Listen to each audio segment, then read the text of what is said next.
پیش کریں گے مل کے، اس سے پہلے آئیے جی لگا کر پیارے نبی کی بارگاہ میں درود شریف پڑھیں۔ اللہم صلی علی سیدنا و مولانا محمد صلی اللہ تعالی علیہ وسلم۔ نہیں ہو جائے گا، کوئی مسئلہ ہے، آپ بیٹھیں، تشریف رکھیں۔ عزیزان گرامی، آج کی یہ محفل عمرہ شریف پر سفر کی محفل ہے۔ مفتی شان عالم صاحب قبلہ تشریف لے کر کے جا رہے ہیں۔ یہ کیا جا رہے ہیں بلکہ اللہ اور اللہ کے رسول نے ان کو بلایا ہے، ورنہ وہاں جاتا کوئی نہیں، جانے والے تو بہت ہیں، جاتا وہی ہے جسے وہ بلاتے ہیں۔ یوں کہا جائے کہ مفتی شان عالم صاحب اور ان کے والدین کو سرکار بلا رہے ہیں۔ اللہ ان کے سفر کو مبارک فرمائے۔ جتنی مبارکبادیاں ہم دے سکتے ہیں اتنی کم ہے اس سفر کی۔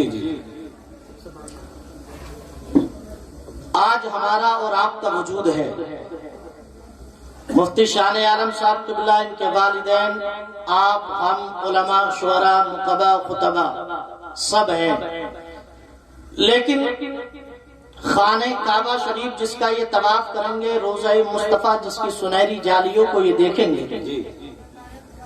اور ان کو احساس ہوگا کہ تاج محل بھی دیکھا، لال قلعہ بھی دیکھا، سب فیل ہیں، جو مصطفیٰ کے روضے کی چمک ہے وہ کسی میں نہیں ہے۔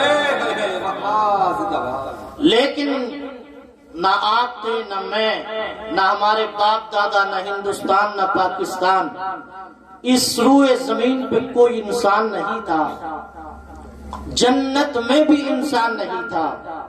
تب اللہ رب العزت نے فرشتوں کو جمع کیا اور جمع کرنے کے بعد فرشتوں سے ارشاد فرمایا، اے فرشتوں سنو، ہم نے تم کو اس لیے جمع کیا ہے، ہم تمہیں یہ بتانا چاہتے ہیں کہ انی جاعل فی الارض خلیفہ، میں حضرت انسان کو پیدا کر رہا ہوں۔ چونکہ یہ علماء کی مجلس ہے اور آپ بھی پڑھے لکھے ہیں، یہاں تمہید کی قطعاً ضرورت نہیں ہے، اس لیے میں اپنی بات یہاں سے شروع کر رہا ہوں۔ اے فرشتوں کی جماعت سنو، میں حضرت انسان کو پیدا کر رہا ہوں، یعنی مجھے اور تمہیں پیدا کرنے کا سلسلہ یہاں سے شروع ہونے والا ہے، یعنی ہمارے اور تمہارے باپ کے پیدا کرنے کی بات چیت یہ چل رہی تھی۔ اے فرشتوں، میں انسان کو پیدا کروں گا۔ فرشتوں نے عرض کی، مولا تعالیٰ یہ بتا انسان کو پیدا کیوں کرے گا؟ اس کی دو وجہ ہماری سمجھ میں آتی ہے، ایک تو یہ تو اس لیے انسان کو پیدا کر کہ وہ تیری عبادت کرے، وہ تیری بندگی کرے، وہ تیری کبریائی کرے، وہ تجھے ایک کہے، وہ تجھے بڑا کہے، وہ تجھے پاک اور صاف کہے، وہ اپنی پیشانی کو تیری بارگاہ میں جھکائے، وہ تیری بندگی، تیری توحید، تیری کبریائی کا اعلان کرے۔ یا پھر یہ ایک وجہ ہو سکتی ہے کہ تو انسان کو پیدا کرے گا تو وہ زمین پہ جا کر کے جھگڑا کرے گا، وہ زمین پہ جا کر کے فساد کرے گا، وہ زمین پہ جا کر کے خونریزیاں کرے گا، ایک طاقتور کمزور کو ستائے گا، ایک طاقتور کمزور پر ظلم و زیادتی کرے گا، ایک پڑوسی کو ستائے گا، ایک مالدار غریب کو ستائے گا، جناب والا طاقتور کمزور کو ستانے لگے گا۔ انسان یہی تو دو کام کرے گا۔ اے مولا تعالیٰ، اگر تو فساد کے لیے انسان کو پیدا کرنا چاہتا ہے تو انسان کو پیدا کر دے تاکہ وہ لڑائی کرے، جھگڑا کرے۔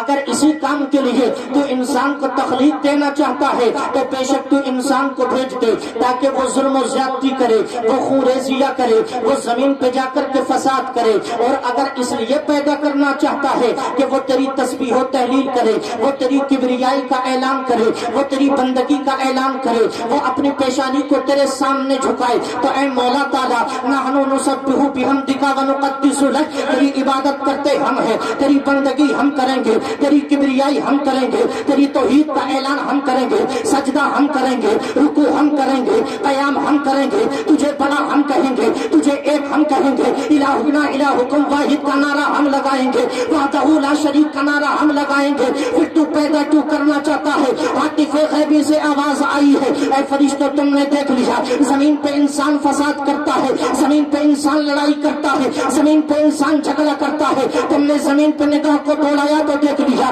کہ نمرود آتا ہے، ظلم کرتا ہے، شداد آتا ہے، ظلم کرتا ہے، فرعون آتا ہے، ظلم کرتا ہے، لیکن یہ کیوں نہیں دیکھتے کہ جب فرعون آتا ہے تو اس کی آنکھوں میں آنکھیں ڈال کر حق و صداقت کا نعرہ بلند کرنے کے لیے ہم اپنے دوست حضرت موسیٰ کو بھی تو پیدا کرتے ہیں، تم نے یہ تو دیکھ لیا نمرود آتا ہے، ظلم کرتا ہے، تشدد کرتا ہے، لیکن یہ کیوں نہیں دیکھتے کہ نمرود کی آنکھوں میں آنکھیں ڈال کر وحدانیت کا اعلان کرنے کے لیے، حق و صداقت کا نعرہ لگانے کے لیے ہم اپنے خلیل ابراہیم کو پیدا بھی تو کرتے ہیں، تم نے یہ تو دیکھ لیا ابو جہل آیا ہے، ظلم کرتا ہے، ابو جہل آئے گا، تشدد کرے گا، امیہ آئے گا، فساد کرے گا، تم نے یہ تو دیکھ لیا کفاران مکہ آئیں گے، ظلم و زیادتی کریں گے، لیکن یہ کیوں نہیں دیکھتے اسی مکہ کی گود میں، کعبے کے صحن میں، عبداللہ کے گھر میں، عبد المطلب کے کاشانے میں، آمنہ کی گود میں امن و شانتی کا پیکر بن کر کے میرا آخری نبی محمد بھی پیدا ہو جائے گا۔ نعرہ تکبیر، نعرہ رسالت، مسلک اعلی حضرت فیضان سرکار مدینہ، فیضان سرکار مدینہ، نعرہ تکبیر، محبت سے کہتے ہیں سبحان اللہ، اور کہتے ہیں یا رسول اللہ، یا رسول اللہ۔ دیکھیے میں تو کچھ بھی نہیں ہوں، یہ جو علماء بیٹھے ہیں نا جی جی یہ مجمع کو ہلانا جانتے ہیں۔ مفتی عثمان رضا منظری اس وقت ایک کلام پڑھا کرتے تھے، دل کو ان سے خدا جدا نہ کرے، اور کہاں پڑھتے تھے؟ اعلیٰ حضرت کے گنبد کے سامنے، اور یہ وہ کلام تھا کہ ایک بار نہیں سینکڑوں بار ہم نے درگاہ اعلیٰ حضرت کے بڑے بڑے مفتیوں کی زبان سے یہ سنا کہ عثمان منظری اعلیٰ حضرت کا یہ کلام پڑھ دیا کر۔ کیا بات ہے، یہ جانتے ہیں مفتی نواب اظہر صاحب، لیکن چونکہ مفتی شان عالم صاحب اللہ کی محبت میں سب لوگ آئے ہوئے ہیں اور ان کو مبارکبادیہ دینے کے لیے آئے ہیں، ورنہ تو اتنے علماء جمع کرنے کے لیے پسینے چھوٹ جاتے ہیں، سمجھ رہے ہیں آپ؟ اللہ سلامت رکھے حضرت کو۔ اب اللہ نے کیا فرمایا؟ انی اعلم ما لا تعلمون، فرشتوں تم یہی دیکھتے ہو لیکن سچ بات یہ ہے کہ جو میں جانتا ہوں وہ تم نہیں جانتے ہو۔ اللہ تعالیٰ نے پھر حضرت آدم علیہ السلام کو پیدا فرما دیا۔ کہاں پہ پیدا فرمایا؟ جنت میں۔ ہمارے باپ حضرت آدم علیہ السلام جنت میں آ گئے، اس سے یہ بات تو بالکل واضح ہو جاتی ہے کہ جب ہمارے باپ آدم علیہ السلام جنت میں آئے اور ہم ان کی اولاد ہیں، وہ ہمارے باپ ہیں، تو جنت ہمارے ہی باپ کا گھر ہے۔ بولو ہے کہ نہیں؟ جنت ہمارے باپ کا گھر۔ حضرت آدم پیدا ہوئے جنت میں، کتنے قسمت کے دھنی تھے، ہم تم پوری زندگی جنت میں جانے کی دعا کرتے ہیں، لیکن انہوں نے آنکھ بھی کھولی تو جنت کی آغوش میں کھولی، سبحان اللہ، جنت میں پیدا ہو گئے۔ لیکن بات یہ تھی کہ جنت میں اکیلے تھے، دوسرا کوئی نہیں تھا، وہ اکیلے تھے، ساتھ دینے والا کوئی نہیں تھا۔ اب یہ انسانی سلسلہ آگے کیسے بڑھے گا، یہ انسانی کارواں آگے کیسے بڑھے گا؟ انہیں تنہائی کا احساس ہوا، اکیلے پن کا احساس ہوا، ان کو اکیلے ہونے کا جب احساس زیادہ ہونے لگا تو اللہ رب العزت نے ان پر ایک لمحے کے لیے نیند کو طاری کر دیا، اور انہی کے جسم سے تمہاری اور میری امی حضرت حوا کو پیدا فرما دیا۔ حضرت حوا پیدا ہو گئی، برابر میں بیٹھ گئی، حضرت آدم بیدار ہوتے ہیں تو کیا دیکھتے ہیں؟ جنت کا خوشنما منظر ہے، ٹھنڈی ٹھنڈی ہوائیں ہیں، حسین وادیاں ہیں، حسین باغات ہیں، اور برابر میں ایک عورت بیٹھی ہوئی ہے۔ حضرت آدم چاہتے ہیں کہ یہ جو عورت بیٹھی ہے میں اس سے تسکین حاصل کروں، اس سے سکون حاصل کروں، میں اس کو ٹچ کروں، میں اس کو مس کروں۔ حضرت آدم علیہ السلام نے ہاتھ کو آگے بڑھایا، عاطف غیبی سے آواز آتی ہے آدم ہاتھ روک لو، ابھی تم حوا کو چھو نہیں سکتے، ابھی تم حوا سے تسکین حاصل کر نہیں سکتے، ابھی تم حوا سے وظیفہ زوجیت کا ارتکاب نہیں کر سکتے۔ اے مولا تعالیٰ، پھر وظیفہ زوجیت کا ارتکاب کرنے کے لیے مجھے کیا کرنا ہوگا؟ عاطف غیبی سے آواز آتی ہے اے آدم، ہماری قدرت کا نظام یہ ہے کہ ایک شوہر بیوی کے لیے کچھ مہر ادا کرتا ہے، تم مہر ادا کر دو، پھر ان سے سکون حاصل کرنا، پھر ان سے وظیفہ زوجیت کا ارتکاب کرنا، اس کے بعد ان سے تسکین حاصل کرنا۔ حضرت آدم علیہ السلام جنت میں عرض کرتے ہیں، اے پاک پروردگار عالم، میرے پاس پیسہ ہے نہیں تو مہر کیسے دوں گا، درہم و دنانیر ہے نہیں تو پیسے کہاں سے دوں گا، لال و گوہر ہے نہیں تو مہر دینا کیا ہے، چاندی میرے پاس ہے نہیں تو مہر دینا کیا ہے، سونا میرے پاس ہے نہیں تو مہر دینا کیا ہے، اشرفیہ میرے پاس ہے نہیں تو مہر دینا کیا ہے۔ تو نبی سے محبت کرنے والوں، مصطفیٰ جان رحمت پر اپنی جان کو نچھاور کرنے والوں، میرا رب فرماتا ہے، او آدم اگر پیسہ نہیں تو کچھ نہیں، اگر چاندی نہیں تو کوئی بات نہیں، اگر درہم و دنانیر نہیں تو کوئی بات نہیں ہے۔ اے آدم، آخری پیغمبر میرا یار محمد کی ذات پر 10 مرتبہ درود شریف پڑھ لو، تمہارا مہر ادا ہو جائے گا۔ زندہ باد زندہ باد۔ 10 مرتبہ درود شریف پڑھ لو، تمہارا مہر ادا ہو جائے گا۔ حضرت آدم علیہ السلام نے مہر کو ادا کیا، لیکن اللہ نے ایک شرط تو لگا دی، سنو اب یہ تو بیوی بن گئی، لیکن ایسے نہیں جنت میں جو چاہو کرو گے، نہیں، میں آپ کو کعبہ شریف پہ لانا چاہتا ہوں۔ سب کچھ نہیں، انسان ہو، انسان کو عقل دی، اور عقل کا مطلب یہی ہے کہ وہ سوچے سمجھے غور و فکر کرے میرے لیے کیا حلال ہے کیا حرام ہے، عقل سے کام لے۔ حضرت آدم علیہ السلام اللہ کے محبوب بندے، اللہ کے پیغمبر، لیکن فرمایا آدم جنت میں سب جگہ نہیں جانا ہے، یہ جو درخت دیکھ رہے ہو نا، اس درخت کے پاس مت جانا، اس سے کچھ مت کھانا، باقی جیسے چاہو ویسے رہنا۔ لیکن اتفاق یہ ہوا کہ حضرت آدم علیہ السلام اس درخت کے پاس چلے گئے، اور اس کا نتیجہ یہ نکلا کہ اللہ تعالیٰ نے حضرت آدم علیہ السلام کو جنت سے زمین پہ بھیج دیا۔ اب تمہارے اور ہمارے ابا حضرت آدم علیہ السلام زمین پہ آ گئے۔ اب کہاں آئے تھے؟ یہ جب غیر منقسم ہندوستان تھا، اسی ہندوستان کی زمین پر آئے ہیں۔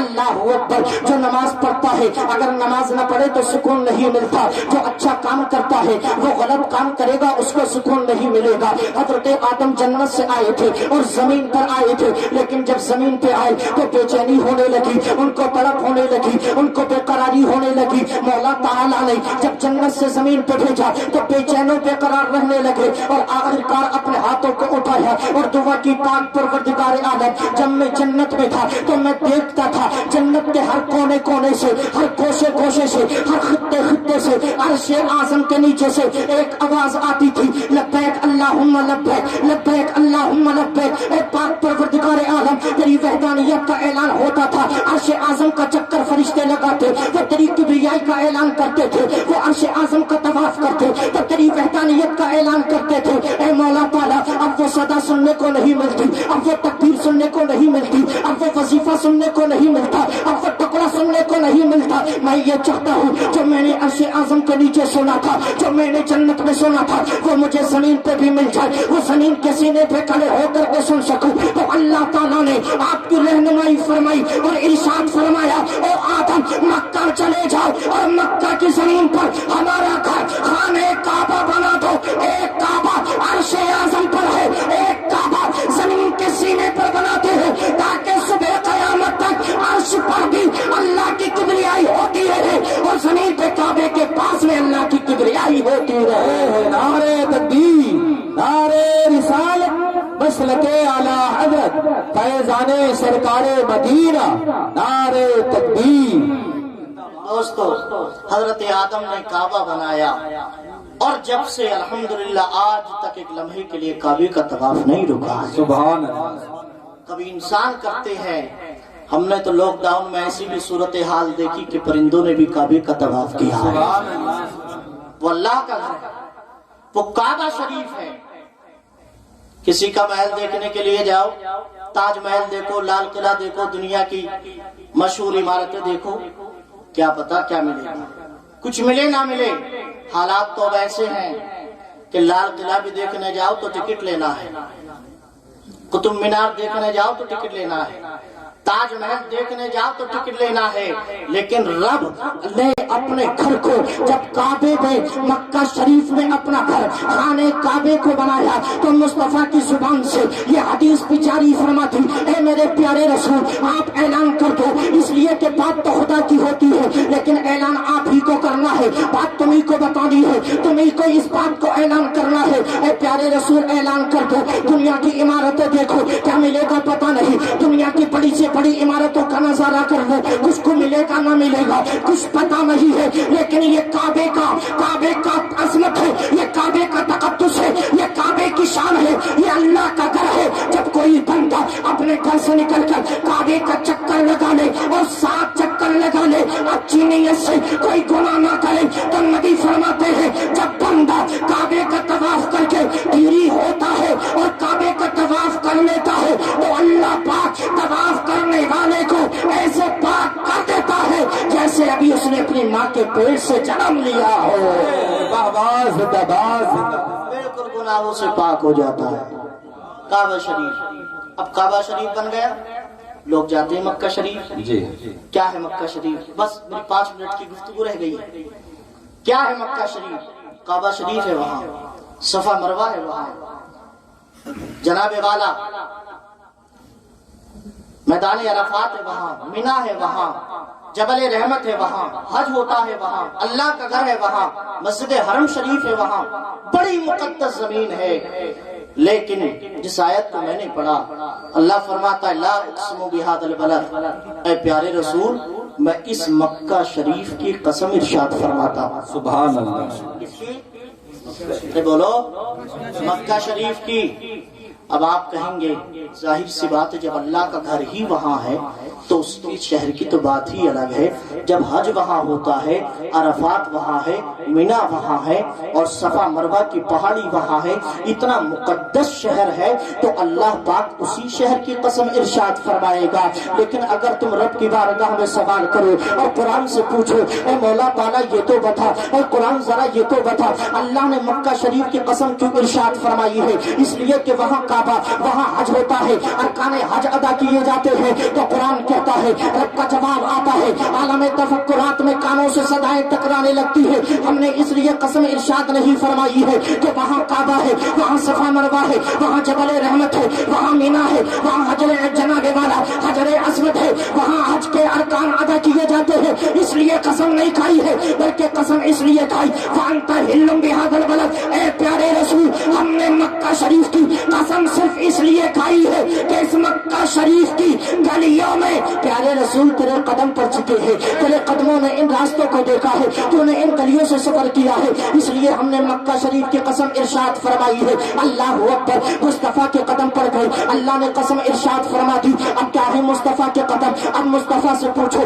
تو نبی پوچھتے ہیں اے ابو بکر یہ بتاؤ، اے عثمان یہ بتاؤ، اے علی یہ بتاؤ، اے طلحہ یہ بتاؤ، اے بلال یہ بتاؤ، اے عبید بن جرہ یہ بتاؤ، اے سفیان یہ بتاؤ، اے ابو ہریرہ یہ بتاؤ، اے عبداللہ ابن عمر یہ بتاؤ، اے صحابہ یہ بتاؤ میرے بھی قدم ہے، تمہارے بھی قدم ہے، میں بھی چلتا ہوں تم بھی چلتے ہو، میں بھی جاتا ہوں تم بھی جاتے ہو، لیکن میرے صحابہ یہ بتاؤ جب تم زمین پہ چلتے ہو اور چلتے چلتے تمہارے قدموں سے جب مٹی لگتی ہے تو وہ مٹی لگ کر کہاں جاتی ہے؟ عرض کی گئی مولا، عرض کی گئی یا رسول اللہ جب ہم زمین پہ چلتے ہیں اور زمین پہ ایک قدم اٹھا کر دوسرا قدم رکھتے ہیں مٹی وہی زمین پہ گر جاتی ہے، مٹی راستے میں گر جاتی ہے، مٹی وہی قدم کے نیچے دب جاتی ہے۔ یاد رکھو اللہ کے رسول کوئی سوال کرتے ہیں اس کے پیچھے کچھ نہ کچھ مقصد ہوتا ہے۔ میرے آقا فرماتے ہیں اے ابو ہریرہ سنو، اے طلحہ سنو، اے عبید سنو، اے عبید سنو، اے حضرت ابو بکر سنو، اے حضرت عثمان سنو، اے حضرت عمر سنو، ابو بکر یہ تمہارے قدم ہے، مٹی قدموں سے لگی زمین پہ گر گئی، طلحہ تمہارے قدم ہے، مٹی قدموں سے لگی زمین پہ گر گئی، عبید تمہارے قدم ہے، مٹی قدموں سے لگی زمین پہ گر گئی، اے سفیان یہ تمہارے قدم ہے کہ مٹی قدموں سے لگی اور زمین پہ گر گئی، لیکن قسم رب کعبہ کی اللہ رب العزت نے تمہارے نبی کو وہ شان دی ہے، وہ عظمت دی ہے، وہ معیار دیا ہے، وہ رفعت دی ہے کہ جب تمہارا نبی زمین پہ چلتا ہے اور قدموں سے مٹی لگتی ہے تو زمین پہ نہیں گرتی بلکہ اللہ تعالیٰ اس مٹی کو اٹھا کر آسمان کے ستاروں کا تاج بنا دیتا ہے۔ بریلی کے قلندر اعلیٰ حضرت بولے ذرے چل کر تیری بیزاروں کی، ذرے چل کر تیری بیزاروں واہ واہ زندہ باد زندہ باد سب سے جھلکر تری پیزاروں کے تاج سر بنتے ہیں سیاروں کے اللہ اکبر. اب سرکار مکہ شریف چھوڑ کے مدینہ شریف آ گئے. کتنے سال کی عمر میں؟ 53 سال 53 سال کی عمر میں مکہ شریف چھوڑ کر کے مدینہ شریف اب آ گئے. اب علماء کے درمیان دو گروپ بنتے ہیں کہ اللہ رب العزت نے مکہ شریف کی قسم ارشاد فرمائی. جو مفتی شان عالم صاحب کے والد صاحب کام کر رہے ہیں ان کو کرنے دیجئے اور آپ میری تقریر پہ توجہ دیجئے. محبت سے بولے سبحان اللہ سبحان اللہ. اور جی لگا کے کہتے ہیں یا رسول اللہ. اللہ نے مکہ شریف کی قسم ارشاد فرمائی. اب مکہ شریف چھوڑ کے جب مدینہ شریف آ گئے تو کسی نے کہا سرکار جب تک مکہ شریف میں تھے تو مکہ شریف کی شان ہی الگ تھی, اس کی عظمت ہی الگ تھی, اس کا مقام ہی الگ تھا. اب چونکہ سرکار مکہ شریف چھوڑ کر کے آ گئے تو اب سوال یہ ہے کہ مکہ شریف زیادہ افضل ہے کہ مدینہ شریف زیادہ افضل ہے؟ اللہ اکبر. کسی نے کہا مکہ شریف افضل اس لیے کہ وہیں اللہ کا گھر ہے, وہیں جناب والا یہ فلاں فلاں چیزیں ہیں, وہیں ارکان حج ادا ہوتے ہیں. اور کسی نے کہا مدینہ شریف افضل اس لیے کہ مدینے میں صحابہ کی تربتیں ہیں, مدینے میں جبل احد ہے, مدینے میں یہ ہے وہ ہے, جنت البقیع ہے, مصطفیٰ کا روزہ ہے وغیرہ. سب نے الگ الگ دلیل دی لیکن کسی بھی موقع پر جب معاملہ پھنسنے لگے تو آپ بریلی کے قلندر سے پوچھو, آپ بریلی کے اعلیٰ حضرت سے پوچھو, آپ سنیوں کے امام سے پوچھو, آپ مجدد میت ماضیہ سے پوچھو, آپ مؤید ملت طاہرہ سے پوچھو, آپ دلیل العارفین سے پوچھو, آپ زبدۃ السالکین سے پوچھو, آپ مجدد اعظم سے پوچھو. تو میں بتانا چاہتا ہوں جب بریلی کے امام سے پوچھو گے تو یاد رکھو ایسے موقع پر بریلی کا امام جب بھی بولا وہ دنیا سے الگ بولا, وہ دنیا سے نرالا بولا, وہ دنیا سے جدا بولا, وہ دنیا سے الگ سوچ لے کر کے بولا. بریلی کا امام بولا کوئی کہتا مکہ افضل, کوئی کہتا مدینہ افضل. ارے ہمیں اس سے کیا کرنا, اپنا ماننا تو یہ ہے تیبانہ صحیح افضل مکہ ہی ولا زاہد, تیبانہ صحیح افضل مکہ ہی ولا زاہد. ہم عشق کے بندے ہیں کیوں بات بڑھائی ہے, ہم عشق کے بندے ہیں کیوں بات بڑھائی ہے. ہمارا حج مکہ شریف میں ہوتا ہے, قبول مدینے میں ہوتا ہے. اللہ اکبر. اب مدینہ شریف کیا شان ہے مدینہ شریف کی. اب لوگ یہ کہتے ہیں کہ جلسہ ہو, محفل ہو, میلاد شریف ہو, قرآن خوانی ہو, فجر کی نماز ہو, ظہر عصر مغرب عشاء, کوئی بھی مکہ شریف بھی آدمی دیکھتا ہے, مدینہ شریف بھی دیکھتا ہے, لیکن سنیوں میں یہ عجیب معاملہ ہے کہ وہ جب بھی دعا کرتے ہیں تو یہی دعا کرتے ہیں یا اللہ کچھ دکھا نہ دکھا مصطفیٰ کا مدینہ دکھا دے. ارے بولو نہیں کرتے کیا دکھا دے, مدینہ دکھا دے. ایک صاحب کہنے لگے کہ اتنا مدینہ دیکھنے کی دعا کیوں کرتے ہو, کوئی محفل ایسی نہیں جس میں مدینے کی دعا نہ ہو, کوئی نماز ایسی نہیں کہ نماز کے بعد دعا ہو اور مدینے کی دعا نہ ہو. آخر مدینے میں ایسا کیا رکھا ہے؟ ہم نے تو نیٹ پر, گوگل پر اور یوٹیوب پر سرچ کرا تو ہمیں تو صرف اتنا پتا چلا کہ وہاں 4 جالیوں کے درمیان تمہارے نبی ہیں اور اس کے ارد گرد پہاڑیاں ہیں. تو پہاڑیاں ہی اگر دیکھنی ہے تو کشمیر کی پہاڑیاں دیکھ لو. وہاں آخر ایسا کیا ہے جو دیکھنا چاہتے ہو؟ ارے دنیا تاج محل دیکھتی ہے, لال قلعہ قطب مینار دیکھتی ہے, کشمیر کی وادیاں دیکھتی ہے, امریکہ کا وائٹ ہاؤس دیکھتی ہے, لندن کا برج دیکھتی ہے, وغیرہ وغیرہ چیزیں دیکھتی ہے. تم آخر مدینہ کیوں دیکھنا چاہتے ہو؟ مدینے میں رکھا کیا ہے؟ اتنی دعا کرتے کیوں ہو؟ اگر دعا کرنی ہے تو لال قلعہ دیکھنے کی کرو, قطب مینار دیکھنے کی کرو, امریکہ کے وائٹ ہاؤس دیکھنے کی دعا کرو, لندن کے برج دیکھنے کی تمنا کرو, کشمیر کی وادیاں دیکھنے کی دعا کرو, نینی تال جانے کی دعا کرو. میں نے کہا نادان یہ تیرا دل کہتا ہے. اگر تم مجھ سے پوچھے اور مفتی شان عالم سے پوچھ لے تو الحمدللہ میں کہتا ہوں تجھے لال قلعہ دیکھنا ہے دیکھ, قطب مینار دیکھنا ہے دیکھ, تجھے کشمیر دیکھنا ہے دیکھ, امریکہ کا وائٹ ہاؤس دیکھنا ہے دیکھ. تم مجھ سے پوچھتا ہے مدینے میں رکھا کیا ہے, تو میں نہیں اسٹیج پہ بیٹھا بیٹھا ہر ایک عالم بولے گا خدا شاہد ہے وہ بازار لگتا ہے مدینے میں, جو دنیا میں نہیں ملتا وہ ملتا ہے مدینے میں. نعرہ رسالت مسلک اعلی حضرت